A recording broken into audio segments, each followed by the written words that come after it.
Olá pessoal, então vamos fazer o nosso primeiro diagrama aí utilizando o método das áreas e o conteúdo de integral. Importante, antes de assistir esse vídeo, vocês precisam assistir o vídeo no qual a gente calculou as reações de apoio, que está o card aqui em cima na tela para vocês. E aí lá eu mostro como a gente chega nesse DCL. Então esse vídeo aqui é a continuação de outro conteúdo. Além disso, quem ainda não assistiu a teoria para relembrar os conceitos básicos de integral e como é que a gente calcula a área, precisa assistir esse outro vídeo aqui que também está na tela do canal e aí depois volta. Então vocês têm dois vídeos para assistir antes de começar a desenhar o diagrama por esse método, como a gente vai fazer no vídeo aqui. Então vamos lá. Para resolver por integral e pelo método das áreas dos diagramas, eu gosto de manter essa estrutura aqui do exercício. Então eu calculo as reações de apoio, faço meu DCL depois do cálculo das reações de apoio, mostrado no vídeo anterior. E aí a partir daí eu organizo com uma régua abaixo todos os meus diagramas. Então aqui, ó, diagrama de corpo livre, as forças e as dimensões da minha estrutura por segmentos, por trechos. Depois, diagrama normal, abaixo, utilizando os mesmos trechos. Depois, diagrama de cortante e diagrama de momento fletor. Todos eles seguindo a mesma lógica. Ok. A partir dessa organização, que eu sugiro que todos façam para as estruturas no caderno de vocês, a gente precisa entender por que os trechos, os nós estão com esses nomes. O que acontece? Sempre que a gente tem uma mudança de carregamento, a gente coloca um ponto, um nó, um nome para esse nó e define um novo trecho. Então, nessa viga, a gente tem aqui o início dela, então tem mudança de continuidade, um nó, ponto A.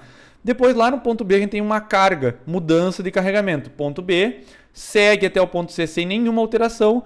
Ponto C, a gente tem um mancal, onde encerra, onde tem uma reação de apoio, portanto, conclui o nosso trecho. Então, a gente tem o trecho AB e o trecho BC. Dois trechos para essa viga. Tem vigas que vão ter 8 trechos, e aí as possibilidades são sempre para análise em função da mudança de carga. Ok. A partir daí, a gente vai definindo as equações das nossas forças para poder fazer as integrações. Então vamos lá. Qual seria a integração qual seria a equação da nossa força no trecho AB? Não temos, né? Vejam aqui, ó. Não tem nenhuma perspectiva que a gente possa incluir num plano cartesiano. Para ficar bem claro, imaginem que o nosso DCL é um plano cartesiano, sendo que o eixo Y representa as forças e o eixo X representa a nossa base. O diagrama de normal vai ser a mesma coisa. Diagrama de cortante é a mesma coisa. O eixo Y seria o cortante, o eixo Y seria o normal, X a base, X a base. O diagrama de momento fletor é invertido. Lembrem que o positivo do momento fletor é para baixo. E o X a base. Então, essa é a imaginação que a gente vai ter que ter aqui para desenhar os nossos diagramas. Ok. A partir daqui, não temos nenhuma equação no trecho AB para força. Não temos um carregamento distribuído. Lembrem que a equação vai surgir quando a gente tiver um carregamento distribuído. Retangular, triangular ou trapezoidal, que são os mais comuns da gente encontrar nas estruturas. Portanto, quando a gente passa por essa situação, a gente consegue fazer o nosso diagrama de cortante de maneira intuitiva. Mas, antes de fazer o diagrama de cortante, nós vamos fazer o diagrama de normal. O que implica o diagrama de normal? É forças de tração e forças de compressão, ou seja, forças no eixo X da nossa viga. Não temos nenhuma força, portanto, o nosso diagrama de normal é zero. Não temos nem compressão nem tração. Se tivesse compressão, desenharia para baixo, se tivesse tração, para cima. Ok. A partir daí, vamos para o diagrama de cortante. Cortante, lembrem, é a força que vai cisalhar, que vai cortar a nossa estrutura. Então, uma força perpendicular a ela ou a decomposta de uma força inclinada. O que acontece? Não temos nenhuma variação de área, portanto não temos o que integrar. Vai ser intuitivo. Temos uma força de 2,5 para cima, então teremos aqui o nosso cortante indo até 2,5. Depois, não tem nada na nossa viga mudando essa força. Ela vai correr até o ponto B sem nenhuma interferência. Portanto, segue constante 2,5. Aí aqui no ponto B a gente tem uma força derrubando ela, uma força de menos 5 kN, está para baixo. Portanto, a gente vai reduzir 5 kN, ou seja, vai vir aqui até menos 2,5.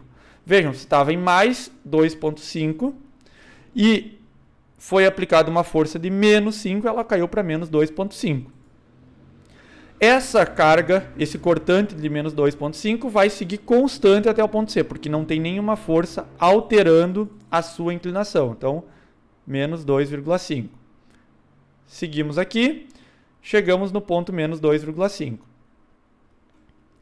Aqui no ponto C a gente tem uma carga de reação de apoio de 2,5 para cima. Então, subimos para zero. Então, o fluxo de análise do nosso cortante foi esse. Subiu 2,5 aqui, baixou 5 aqui, subiu 2,5 aqui. Então, mais nessa faixa, menos nessa faixa aqui. Portanto, temos o nosso diagrama de cortante aqui. Vou só destacar para vocês verem as áreas.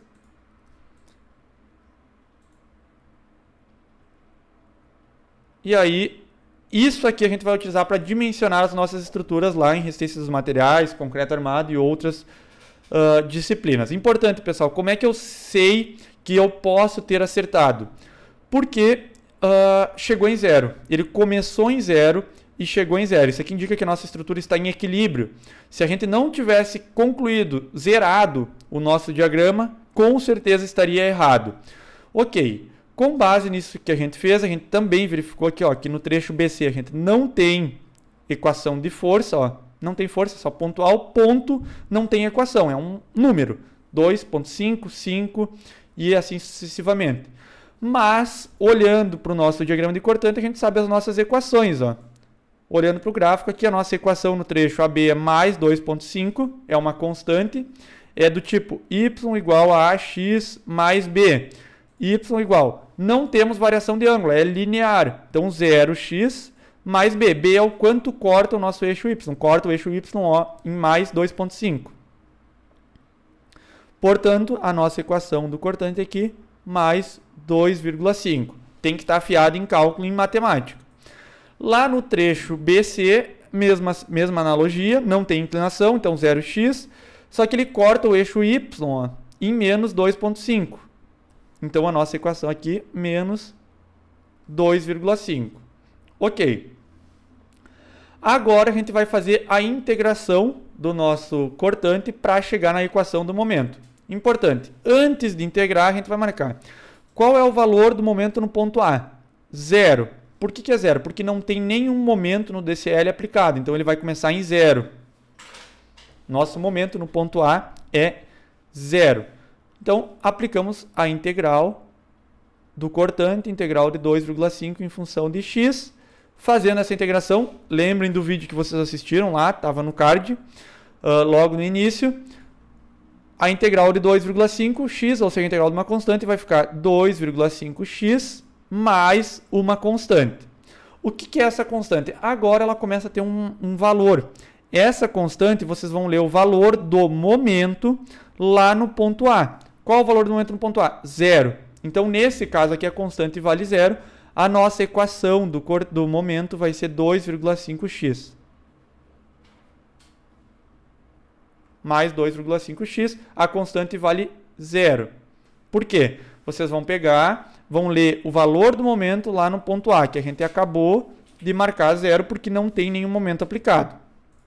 Ou seja, vamos apagar aqui e vamos calcular o momento no ponto B. Vai ser 2 vezes x, 2,5, desculpem, 2,5 vezes x, com a variação da integral. Ó. Faltou a gente definir a integral. A integral aqui vai variar de 0 a 2. Por que de 0 a 2? Porque é o tamanho do nosso trecho. O nosso A ao B é 2 metros. Então, de 0 a 2. O zero não preciso nem fazer a integração, a gente vai ficar 2,5 vezes 2. Ou seja, o nosso momento no ponto B vale 5 kN vezes metro. 2,5 é kilonewtons, 2 é metros, 5 km vezes metro. Se eu quisesse aleatoriamente saber o valor do momento, sei lá, no ponto aqui intermediário, vamos criar um ponto D aqui. No ponto D, eu faria 2,5 vezes x, e aí eu faria a variação dela, faria ela ainda até o ponto D. Vamos supor que o ponto D esteja a 1 metro, de 0 a 1. Ou seja, ficaria 2,5 vezes 1, o momento no ponto D, supondo, seria 2,5 kN vezes metro. A gente consegue calcular em qualquer ponto dentro desse trecho, porque a gente tem uma equação em função de x. Então, essa é uma grande vantagem de utilizar esse método aqui. Então, vem no gráfico, o positivo, deu positivo, o positivo do momento é para baixo, então mais 5, e ligo os pontos. Como é que eu sei que é uma curva de primeiro grau, que ela é linear, ou seja, que ela não é, por exemplo, uma parábola que está ligando dessa maneira aqui? Pela equação. Vejam, a minha equação é 2,5x. Essa aqui é a minha equação. Ou seja, isso aqui é uma função de primeiro grau. Para uma equação de primeiro grau, a gente tem ax mais b. Quando é uma parábola, a gente tem de segundo grau ax ao quadrado mais bx mais c. Lembrando que o bx ou o c pode ser zero, assim como o b também pode ser zero. Então, liguei, sei que o meu momento é positivo, vou destacar a área dele aqui. E aí vou seguir para o trecho BC. Como é que eu vou fazer o meu trecho BC? Vou fazer a integral. Vamos só puxar aqui para baixo para não ficar apertado os nossos cálculos. Vou fazer a integral. O trecho BC vai ser de 0 a 2 também, vamos defini-la. Por quê? Porque a distância do B para o C é 2. Então, o B eu considero 0, o C eu considero 2. De menos 2,5 em função de x.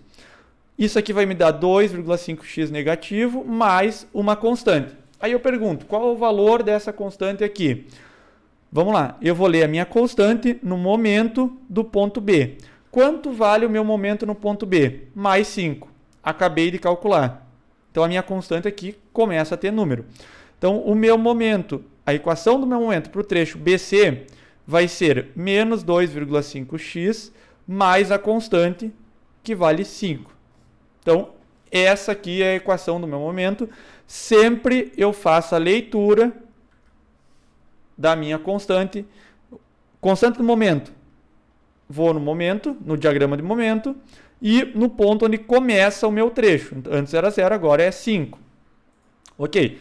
Pessoal, vai ter mais vários vídeos desse no canal, pelo menos mais 5 vídeos nas próximas 2 semanas. E aí vocês vão assistindo e vão fazendo vários exercícios para entender. Isso aqui, o que vai levar o aprendizado aqui é o exercício, a prática. A prática leva à perfeição nesse caso aqui. Então agora a gente vai fazer o cálculo do momento no ponto C. Então, menos 2,5x, o x variando de 0 a 2, porque a distância de B de 0 a 2 vai de 0 até 2 metros ao ponto C, menos 5. Eu quero calcular no ponto C, então o ponto C está a 2 metros. Portanto, vai ficar menos 2,5 vezes 2 metros, menos mais 5, né? Está aqui, ó, mais 5. Fazendo essa equação, eu vou chegar que o meu momento em C vai ficar menos 5 mais 5, momento em C, 0 kN vezes metro. Que boa notícia. Significa que eu zerei, que provavelmente eu acertei o meu diagrama.